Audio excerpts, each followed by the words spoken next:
الرحمن الرحیم۔ السلام علیکم معزز ناظرین، آج کی ویڈیو میں ہم 14 اگست جشن آزادی پاکستان کے متعلق سے ایک اہم پیغام پیش کریں گے، جو کہ پاکستانی معاشرے کا ایک اصلاحی پروگرام ہے جسے ہر کسی نے اپنی ذات سے شروع کرنا ہے۔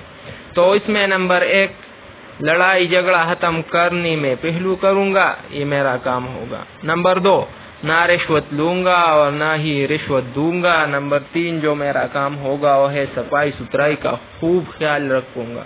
نمبر 4، ضرورت مند اور بے سہارا لوگوں کی مدد کروں گا۔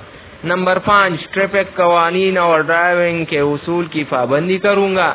نمبر 6، ممنوع مقامات میں سگریٹ نوشی نہیں کروں گا۔ اور نمبر 7، جو میں کام کروں گا وہ ہے قوم پرستی نہیں کروں گا۔